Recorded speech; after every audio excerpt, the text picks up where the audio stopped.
Donc, bonjour à toutes, bonjour à tous, mes chers amis cynamomiens. Donc, je vous souhaite bien entendu mes vœux en exclusivité parce que la cérémonie des vœux, ce sera la semaine prochaine en visioconférence, entouré d'UBN.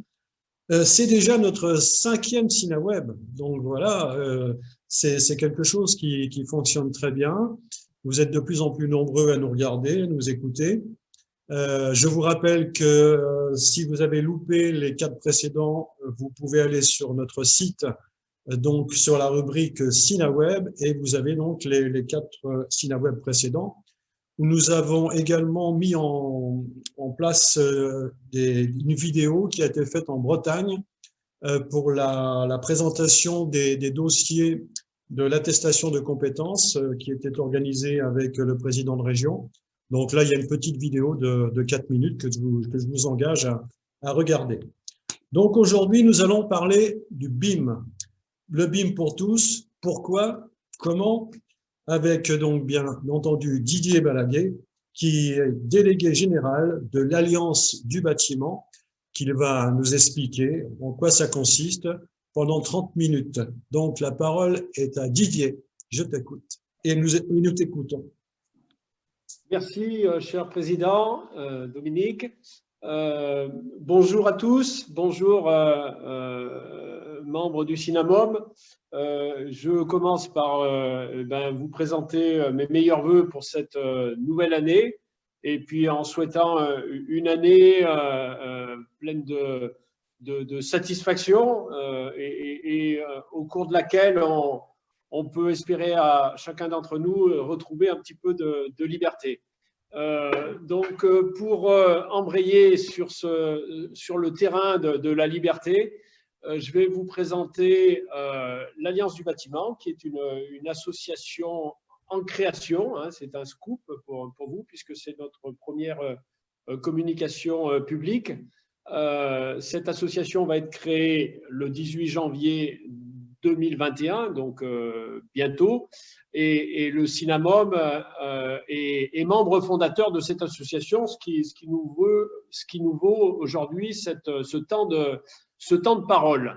Hein. Donc il s'agit de travailler pour un langage commun dans la construction numérique. Alors pour ma part, vous me connaissez peut-être déjà parce que je suis membre du CynaMOM, partenaire du CynaMOM depuis un certain nombre d'années, au travers de l'entreprise d'Adbim que je préside. Je vais prendre les fonctions de délégué général de l'association L'Alliance du bâtiment pour son lancement, on va dire.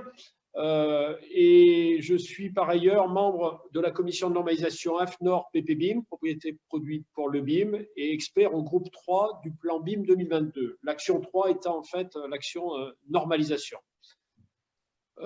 Cette présentation va se décomposer en quatre parties.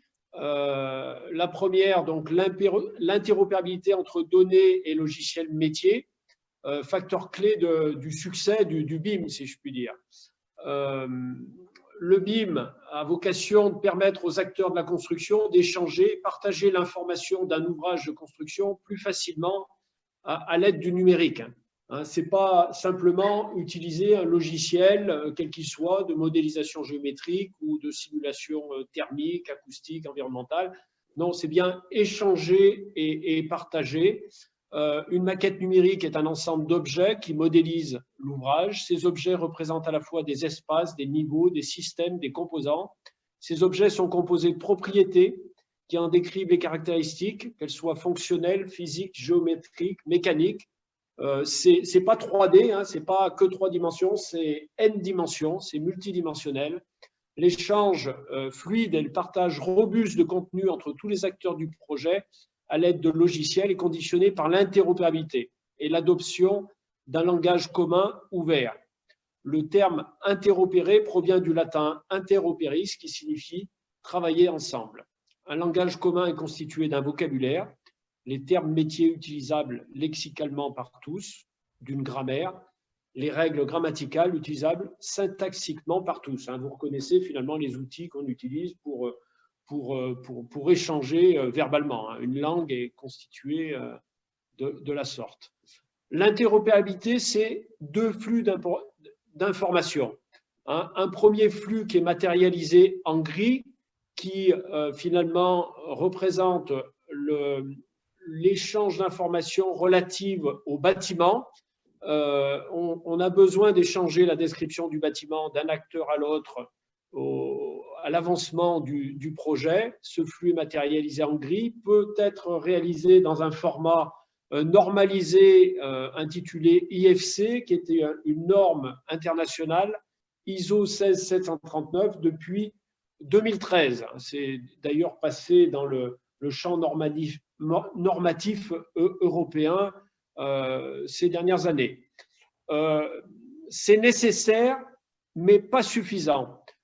Pour construire des bâtiments, on a besoin d'informations sur les objets. Alors, en phase définition, et vous, acteurs je dirais, de la maîtrise d'œuvre, vous êtes particulièrement actifs dans cette phase-là. Vous avez besoin de spécifier ce qu'on appelle des exigences, des objectifs, que vous allez pouvoir retrouver justement dans le cadre d'un processus BIM, dans des bibliothèques de modèles d'objets génériques. Et lorsqu'on avance dans le projet, une fois qu'on a totalement spécifié, eh bien on va rechercher les produits, les systèmes constructifs dont les performances répondent aux exigences. Didier, oui, excuse-moi, dans architecte, ça serait bien que tu rajoutes aussi une petite ligne en dessous, maître d'œuvre, pour qu'on se sente quand même intégré. Parce que après l'architecte, il n'y a pas que des architectes chez nous, tu sais bien. Donc il y a aussi des maîtres d'œuvre. Ça serait bien que ça soit ajouté, quoi, si c'est possible. D'accord, très bien. Ben, effectivement, c'est une bonne suggestion. Si effectivement vous ne retrouvez pas votre profession, il faut arriver à la positionner sur cette carte.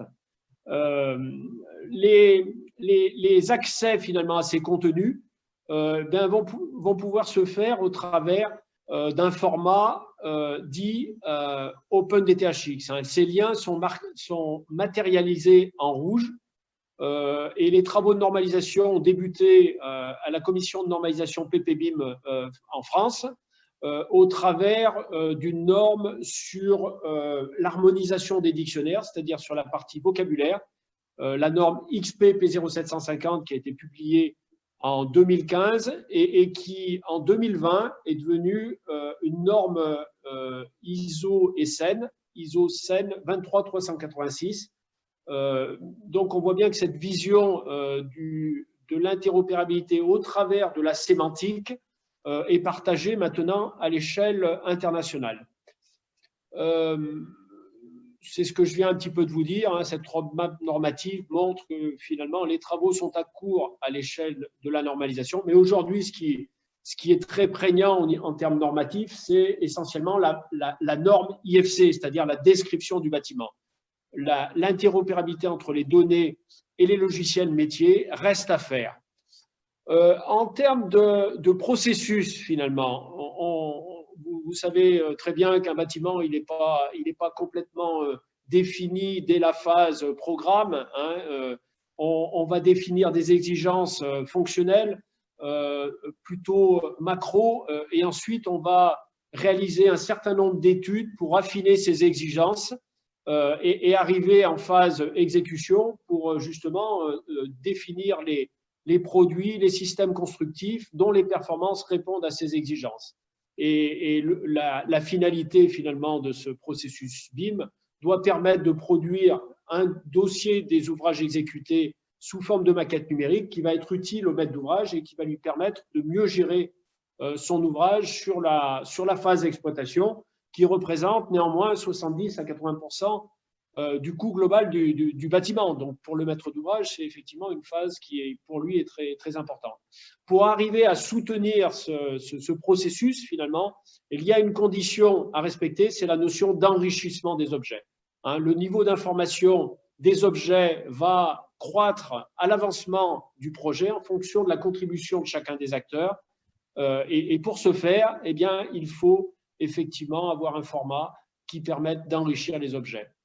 Un des principes d'ingénierie système ou une des problématiques identifiées, c'est la problématique du gigot. hein, quelle que soit la qualité d'un système, si on rentre une donnée de mauvaise qualité dans un système, on va produire un résultat qui sera malheureusement de piètre qualité. Gigot étant le diminutif, on va dire, de garbage in, garbage out. Si on rentre un déchet, on ne peut qu'avoir un déchet, malheureusement. Et lorsqu'on regarde un petit peu l'écosystème BIM, où sur ce schéma, ben, vous voyez chacun des acteurs, et je ne manquerai pas de rajouter les maîtres d'œuvre dans le cercle des architectes. Chacun des acteurs dans un projet, finalement, ben, utilise un logiciel qui est celui qu'il a décidé d'utiliser. On ne choisit pas le logiciel sur le projet, on choisit bien le logiciel en fonction de son organisation, en fonction de ses besoins, de ses métiers, de ce qu'on veut en faire. Donc, ce qui veut dire que dans un processus BIM, on va forcément se retrouver avec des acteurs qui utilisent des logiciels différents. Et ces logiciels, aujourd'hui, ben, on demande de les alimenter avec des interfaces qui sont spécifiques au logiciel ou avec des fichiers qui sont structurés dans un format dit natif, un format propriétaire. Ce qui amène finalement sur l'ensemble du cycle à devoir décrire les composants du bâtiment de différentes manières. Hein. En fonction du logiciel, eh bien, on utilise le format qui est compris par le logiciel en question.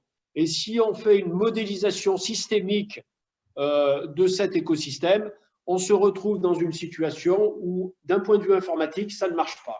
On ne peut pas avoir une donnée redondante qui soit de qualité. Chaque fois qu'on doublonne la donnée en informatique, eh bien, malheureusement, on a une donnée de mauvaise qualité et on a beau avoir des outils performants pour traiter cette donnée, si on a une donnée d'entrée de mauvaise qualité, comme je l'indiquais par le biais du schéma explicatif là, sur le Gigot, eh bien, on a malheureusement un résultat de piètre qualité, de mauvaise qualité. Et l'interopérabilité qui consiste à passer d'un outil à l'autre le résultat de son travail, eh bien, fonctionne assez mal dans cette logique où on doit alimenter les logiciels avec des formats natifs. La solution consiste à normaliser la donnée d'entrée. L'OpenDTHX a été développé dans ce sens-là. Il permet justement de décrire un objet de manière normalisée. Le format étant ouvert, documenté, eh bien, tout acteur peut l'utiliser librement. C'est ce qu'on appelle justement le langage commun qui a pour vocation de normaliser la donnée d'entrée. Et donc, ça ne veut pas dire qu'on a forcément un résultat de bonne qualité, mais en tout cas, on se met dans des conditions où il est possible d'avoir un résultat de bonne qualité et donc une interopérabilité effective entre les acteurs, un meilleur travail collaboratif. Alors, on appelle ce processus-là le processus SICO, Collaboration in, Quality out, pour traiter ce problème du gigot, garbage in, garbage out. Une autre problématique induite par l'utilisation de ces formats natifs, propriétaires, dédiés à chacun des logiciels, c'est le fait que, eh bien, on est dans une logique où on vient remplacer un objet par un autre objet et on rompt la continuité du processus. On perd finalement toute la capitalisation qu'on pourrait avoir si on pouvait justement enrichir les objets. Donc, le contexte actuel est contre-productif, on va dire, par rapport au travail collaboratif. Le format OpenDTHX a été développé justement pour être lu dans n'importe quel logiciel et permettre l'enrichissement des objets, ce qui permet d'assurer cette continuité à l'avancement du projet et de faciliter ainsi la collaboration. Alors, pour illustrer un petit peu mes propos, je vais vous montrer une petite vidéo de quelques minutes qui illustre finalement ce processus d'enrichissement des objets. Comment peut-on arriver à enrichir des objets indépendamment, on va dire, des outils logiciels utilisés dans un processus BIM?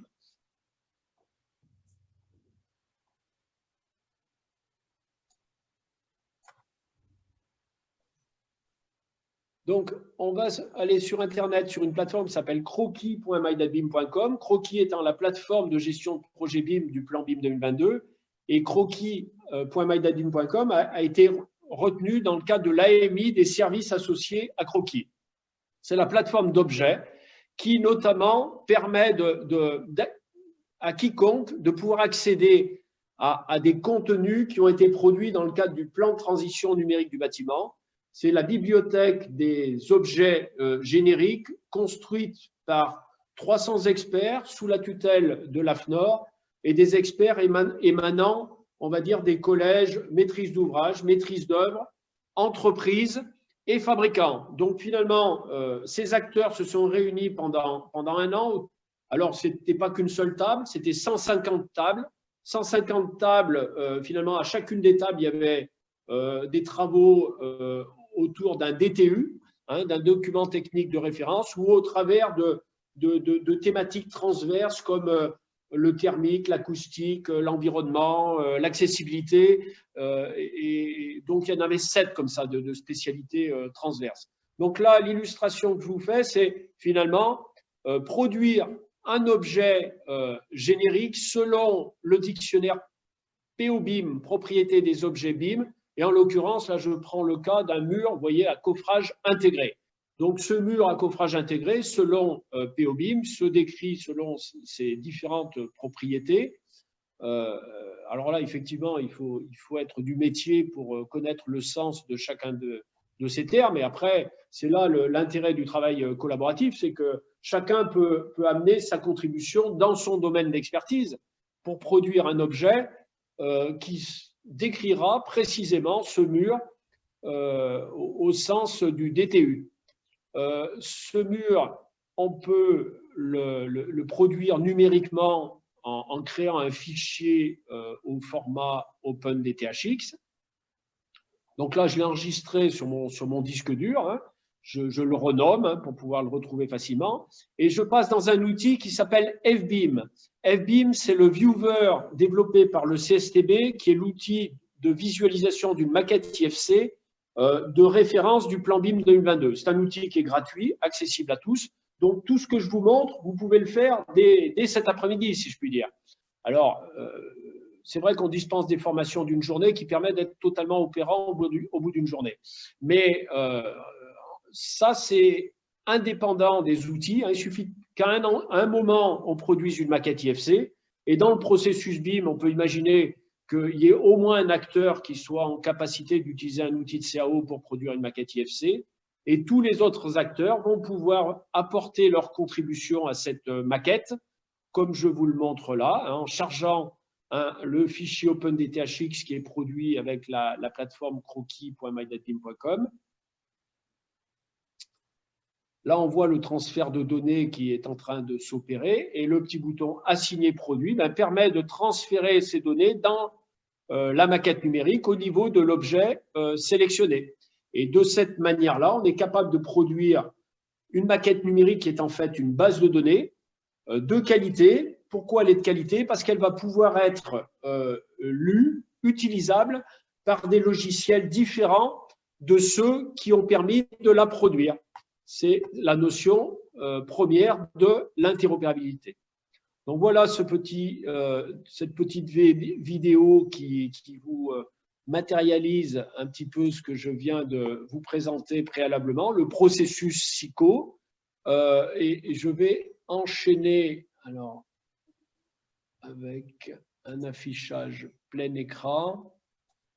Voilà, les enjeux économiques, environnementaux et sociétaux du BIM. Pourquoi faire du BIM finalement? Parce que si c'est uniquement pour faire une base de données, on peut se poser la question de la légitimité de toute cette communication et tous ces plans gouvernementaux. Le BIM, finalement, c'est passé d'un processus très séquentiel en silo où chacun travaille dans son silo, justement, et est amené à saisir et ressaisir 10 à 15 fois la même information. Donc, l'idée, c'est de faire en sorte qu'une information, quand elle est intégrée à un moment dans le processus, elle puisse être réutilisable par ceux qui en ont besoin, plutôt que de la rechercher à nouveau et de la ressaisir. Pourquoi faire ceci? Bon, j'y viendrai, mais il y a les problématiques environnementales, et puis derrière, quand il y a ces notions de changement climatique, de lutte contre l'appauvrissement de la biodiversité, eh bien, il y a des actions publiques qui sont engagées, des directives européennes, des réglementations. Le but, c'est bien réduire les coûts de non-qualité, faciliter la transition écologique, avec pour objectif de fluidifier les échanges entre les acteurs d'un projet, garantir le respect des réglementations, réduire les coûts des malfaçons et les délais de recette, réduire les coûts d'exploitation des ouvrages sur la totalité de leur durée de vie. Avec pour moyen un langage commun pour échanger et partager l'information nécessaire à la fluidification des processus collaboratifs, mettant en œuvre des outils numériques. Alors, il est vrai que le BIM, c'est finalement la transition numérique de la filière constructive, et elle ne va pas pouvoir se faire de la même manière que la transition numérique de l'automobile ou de l'aéronautique, et ceci parce que c'est un secteur qui est déjà très important, très atomisé, beaucoup d'acteurs, un cycle de vie de l'objet bâtiment très long, qui peut aller jusqu'à plusieurs siècles.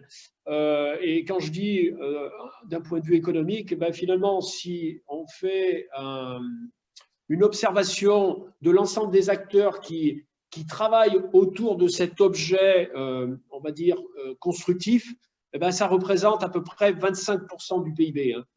Si on regarde les banques, elles manipulent les informations sur les bâtiments, puisqu'elles les financent, et elles travaillent à peu près à un quart pour le monde de la construction. C'est 600 milliards d'euros par an.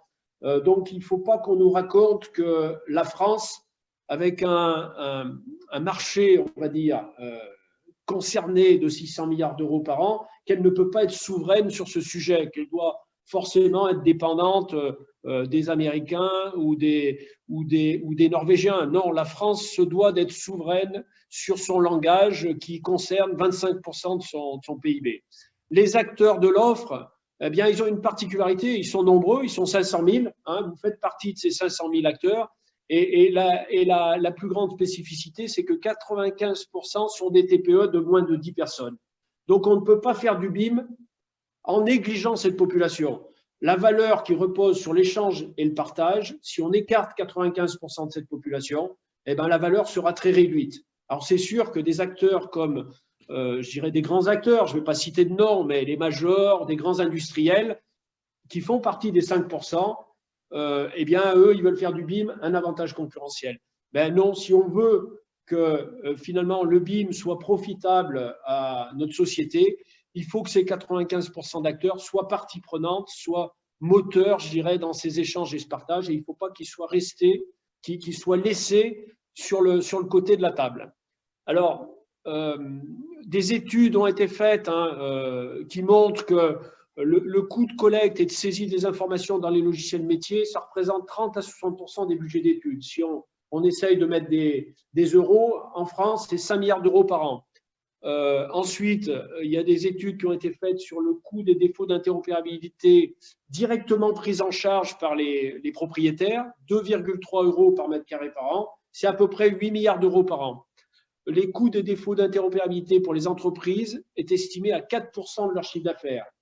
140 milliards d'euros de marché, vous voyez, fois 4%, on est encore à 5-6 milliards. Donc, si on cumule l'ensemble de ces coûts, et finalement, in fine, c'est quand même le maître d'ouvrage qui les finance, même s'il ne prend à sa charge directement que la partie exploitation qui pèse 8 milliards, les 20 milliards, c'est quand même lui, par sa commande, par ses travaux, qu'il les finance. C'est 20 milliards d'euros, et ça, c'est une estimation à minima, parce que si on revient à cette valeur de 600 milliards d'euros, et qu'on assimile le BIM, finalement, à la mise en place d'un processus qualité, les processus qualité, les consultants disent, c'est 10 à 15% du chiffre d'affaires, le potentiel. Quand on met en place un processus qualité, là, ça revient à finalement mettre en place un processus qualité généralisé pour l'ensemble des acteurs qui interviennent dans le domaine de la production du BTP et de la gestion immobilière. Vous voyez, 10 à 15%, ça fait 60 à 90 milliards. Donc, on est sur des masses financières très importantes qui concernent beaucoup de gens et qui concernent finalement un petit peu l'avenir de nos sociétés. Ce slide montre simplement qu'on ne peut pas raisonner comme dans l'automobile et l'aéronautique, parce que les budgets, vous voyez, qui sont investis sur un projet, un nouveau une nouvelle automobile ou un nouvel avion, 1 milliard, 10 milliards, on choisit le logiciel, le PLM sur le projet. Et l'avionneur, il l'impose à ses sous-traitants de rang 1, 2, 3, 4. Et le langage commun, il est ainsi apporté par le logiciel de PLM. Dans le domaine de la construction, un bâtiment de 30 logements, on investit 310 000 € en études. On comprend bien qu'on ne peut pas financer tous les logiciels avec un budget de 310 000 €. Donc, les acteurs investissent dans un logiciel et ils doivent l'amortir sur l'ensemble des projets qu'ils réalisent. Et donc, dans ce cadre-là, le coût de constitution, le rassemblement des informations utiles à l'ensemble des acteurs, quand dans l'automobile et l'aéronautique, ça pèse 0,17 à 0,28% du budget, dans le monde de la construction, aujourd'hui, ça pèse 30 à 60% des budgets. Donc, c'est cet argent gaspillé à rechercher de l'information et à saisir que l'interopérabilité va finalement réduire de manière très, très massive, puisqu'on va faire passer ce coût de 30 à 60% des budgets d'études à 0,02 à 0,03%. Et ceci, pas forcément pour simplement réduire les coûts, mais surtout pour dégager du temps à des tâches à plus forte valeur ajoutée que chercher de l'information et la saisir dans des logiciels ou la ressaisir. Mais passer du temps justement à chercher des solutions ingénieuses qui notamment permettront de répondre à nos problématiques majeures environnementales. Alors, il existe des moyens juridiques et ça, ce n'est pas forcément toujours très, très connu. Une directive européenne de 2014 sur les marchés publics préconise l'usage du BIM pour tout marché public. Il y a néanmoins une restriction, on va dire. Le maître d'ouvrage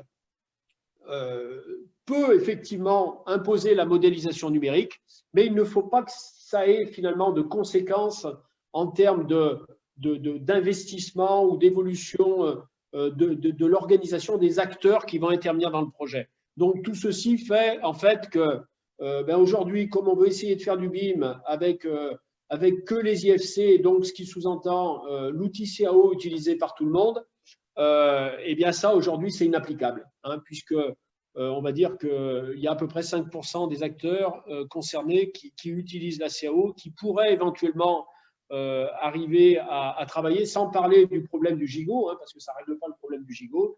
Mais aujourd'hui, vous avez 95% des acteurs qui ne peuvent pas rentrer dans ce processus. Et la réglementation française est rédigée un petit peu de la même manière. L'acheteur peut exiger l'utilisation d'outils de modélisation électronique des données du bâtiment.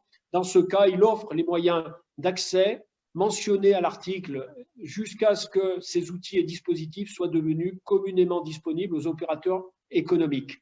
Donc, il faut finalement que le maître d'ouvrage, s'il veut l'imposer, en gros, il faut qu'il mette en place un processus SICO, il fait partager son référentiel et chacun utilise les outils qu'il a l'habitude d'utiliser et finalement, on produit une base de données qui va être la synthèse des travaux de chacun et qui va servir au maître d'ouvrage dans sa phase d'exploitation pour optimiser son coût d'exploitation. Alors, on peut très bien dire, après, il y a toujours des bonnes raisons de ne pas faire quand on n'a pas envie de faire. Oui, mais le format natif de tel logiciel, c'est comme ça parce que tel éditeur un peu comment dire, un peu puissant, essaye d'imposer son format. C'est de bonne guerre et on peut pas le faire évoluer. Eh bien, si on peut le faire évoluer, justement, c'est qu'une question d'utilisateur, de besoin utilisateur, puisque l'interopérabilité est un droit et on ne peut pas finalement imposer un format natif pour l'usage d'une application. Donc, le logiciel est protégé par les droits d'auteur, sauf pour l'interopérabilité. Donc, tous les acteurs peuvent utiliser un format commun si on considère que c'est l'intérêt général. Alors, l'Alliance du bâtiment pour les maîtres d'ouvrage et les organisations professionnelles qui souhaitent maîtriser leur destin numérique, comme le CINAMOM, par exemple. Datbim est créateur du langage commun. Ça a été finalement une force créatrice, mais qui devient une faiblesse dans le déploiement. Je ne vais pas citer notre aventure financière, si je puis dire. On a cherché à financer selon des processus traditionnels, capital développement, capital risque, capital institutionnel. On est même rentré en bourse. Et là, simplement sur ce slide, je montre les logos des organisations qui nous avaient soutenus dans une recherche de financement auprès d'un acteur institutionnel, je ne vais pas le citer, mais en gros, la Banque de l'État, pour financer le déploiement. On a déjà financé 3 millions d'euros de technologie, si je puis dire, donc la technologie est opérationnelle. Eh bien, malgré le soutien de toutes ces organisations, en 2016, on n'a pas pu financer le déploiement. Donc, on a bien vu qu'il y avait un problème. Il y avait un problème et c'est toujours les 95,5, je dirais. Il y a 5% d'acteurs qui veulent faire du BIM un avantage concurrentiel. Donc, fort de cette expérience, tout échec, toute expérience est enrichissante, si je puis dire. Eh bien, vu qu'on n'est pas arrivé à financer selon un procédé traditionnel, on a dit que les développements technologiques qu'on a fait, ça va pas partir en fumée, ça va pas être jeté à la poubelle. On va créer une association, l'Alliance du bâtiment, et cette association, elle va devenir propriétaire du format et elle va être gouvernée par les acteurs et les acteurs qui ont le plus intérêt à ce qu'il y ait un langage commun. Et ces acteurs-là, ben, ce sont les 95% de TPE, on va dire, de moins de 10 personnes, parce que ben, ils n'ont pas les moyens de se payer des systèmes très onéreux pour faire du BIM un avantage concurrentiel. Donc, le BIM, c'est une nécessité, mais il ne faut pas que ce soit un facteur de différenciation. Donc, c'est l'enjeu de l'Alliance du bâtiment. Alors, vous voyez que sous le logo l'Alliance du bâtiment, ben, il y a un certain nombre de membres fondateurs, parmi lesquels des CAPEB, Creuse, Isère, Lot, Technique, qui est une association qui rassemble 3000 installateurs du génie technique en Belgique, le Sinov est en Auvergne, le Synamom national, Vivier Bois Massif Central qui rassemble 300 acteurs du monde du bois. Alors l'intérêt de cette association, c'est qu'elle rassemble aussi bien maîtres d'ouvrage, maîtres d'œuvre, entreprises et fabricants. Open Data France, qui n'est rien d'autre finalement qu'une association qui milite justement sur la donnée ouverte. C'est tout à fait notre cas pour le monde de la construction. Et derrière Open Data France, c'est 60 collectivités locales parmi les plus importantes de France, et puis des organismes de formation comme le Greta Nord-Isère et le Polytech Clermont, qui notamment développe un Master BIM pour la maîtrise d'ouvrage. Des maîtres d'ouvrage, finalement, de deux piliers, les acteurs d'un côté, les maîtres d'ouvrage de l'autre, une communauté de communes, le Pays Voironnais, une commune, Montferrat, et puis des acteurs privés, l'un spécialisé dans l'immobilier commercial, l'autre dans l'immobilier industriel, un troisième immobilier tertiaire et même logement. École centrale Lyon avec une intention d'adhésion et pour cause, puisque l'école centrale de Lyon a participé, on va dire, au développement technologique du format OpenDTHX. Donc là, la création est imminente, elle est prévue le 18 janvier 2021. C'est une association de loi de 1901 à but non lucratif, avec pour objet de doter la filière constructive européenne d'un langage commun pour améliorer l'interopérabilité et créer des usages BIM massifs au sens partage et échange d'informations du projet ou de l'ouvrage pour rendre opérationnelle la stratégie du BIM pour tous. La forme associative offre des garanties fortes qui concourent à la poursuite de cet objet social avec une gouvernance partagée par les acteurs de la filière, regroupés en collèges. Vous avez la liste de ces collèges avec le nombre d'administrateurs et un modèle économique basé sur des cotisations, des prestations de formation, information, puisque en gros, il faut qu'on explique que la Terre n'est pas plate, elle est ronde, et il faut rentrer, on va dire, dans les couches les plus profondes de la filière. C'est vraiment de la massification qu'il faut faire. Donc là, il y a un gros effort de formation et d'information à faire, et des services numériques d'interopérabilité hors du champ concurrentiel. On ne veut pas se positionner en concurrent d'acteurs déjà présents sur le marché. mais on est plutôt là pour mettre de l'huile dans les rouages et faire en sorte que l'interopérabilité devienne effective. J'en ai terminé. Alors, je suis désolé, j'ai mangé 4 minutes, je crois, le chronomètre. J'en suis désolé, Président, mais je vous remercie pour votre attention et je ne sais pas s'il peut y avoir un jeu de questions-réponses, mais en tout cas, non, il y a les questions viendront par la suite. De toute façon, le but du webinaire, c'est de passer un message et après de construire ensemble. Donc, par rapport au retour que nous allons avoir, et tu auras certainement l'occasion de revenir pour développer peut-être plus un thème bien particulier. On te remercie parce que tu as fait dans le temps, tu as dépassé de 4 minutes, on ne t'en voudra pas. On te remercie, Didier. Et on t'envoie vraiment nos meilleurs vœux, une bonne année 2021, en espérant que l'on puisse se retrouver au prochain congrès en Arles au mois de juin. Voilà, ça c'est un vœu pieux, mais attendons les nouvelles de notre Premier ministre ce soir. Il nous en dira peut-être un peu plus. Voilà, merci à vous tous et à vous toutes. Donc, je vous rappelle, le site est là pour ceux qui ont pris peut-être en route ce webinaire. On peut revoir donc les 4 précédents et ce 5e qui sera certainement en ligne avant la fin de la semaine. Voilà, à très bientôt dans 15 jours, dans 21 janvier, et donc ce sera GRDF. Voilà, là, c'est la régie qui vient de me souligner ça, l'envoyer dans mon oreillette. Voilà, merci à tous et je vous souhaite une bonne fin de journée. À bientôt. Au revoir. Au revoir. Merci pour votre écoute.